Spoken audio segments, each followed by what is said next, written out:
Does your definition of value align with the definition the marketplace has? Is what we think is valuable, is that congruent with what our marketplace wants? Maybe we're offering something that they simply do not want or resonate with. And we've had it a lot of times with our company where we've put out different products and we're like, man, this is awesome, this is valuable, and the clients just didn't care and they didn't buy as a result. It happens. So you want to think about that. And the only opinion that matters about your offer is the people that are buying it. The only opinion about your offer is the marketplace. We could say this is the greatest idea, or one of our staff or one of our partners or whatever could say that's a shitty offer. But it only matters what the marketplace says. What are we paid for? Not what we do, but what is perceived that we do and what effect that has on your clients' needs and desires. So the only thing that they really care about is what they perceive about our offer, and secondly, what it actually does and what the effect is on our client. Now, I'm going to pick on Kim because I know one of his offers is growing fitness businesses using a program, right? Now, Kim could decide to deliver that product 100 different ways. He could be holding in-person workshops, he could be doing all the work for the client, he could be teaching them, he could be, you name it. There's a million different ways he could do it. But what really matters about our offer is what is perceived, number one, and number two, what effect it has on their needs and desires. So it's not the deliverables or the features that we're talking about, it's the outcome and the impact and the perception. That's what we're talking about. If you don't want to get caught up in adding features, I mean, if I add 100 different features to this product, it's going to sell more. That's usually not what happens. Usually the opposite happens. You want to keep it as simple as you can. You want to very clearly articulate exactly what it is that they're getting.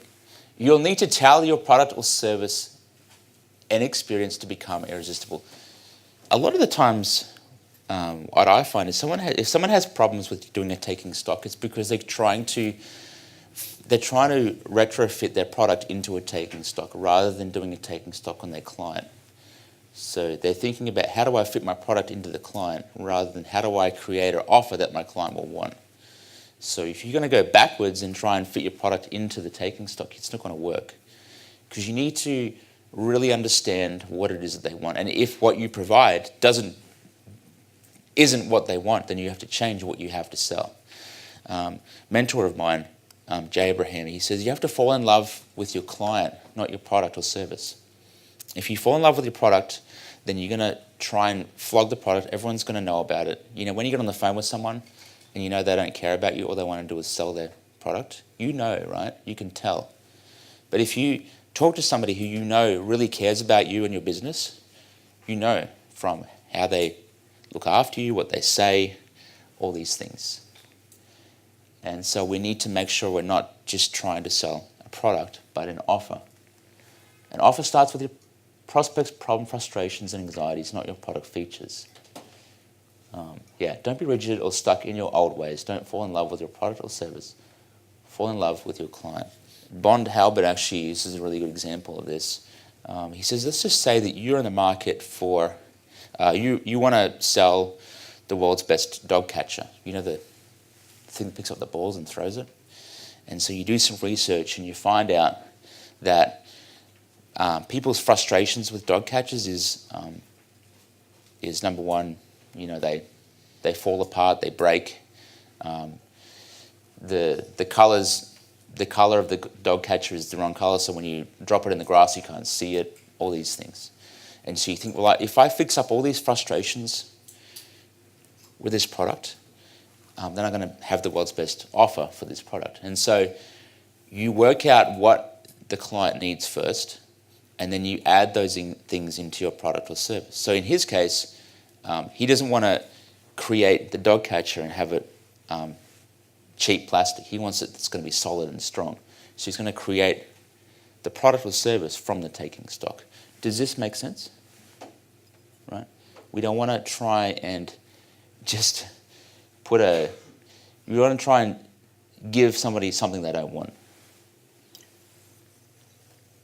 And just like Dr. Arnold said yesterday, the taking stock is a growing document.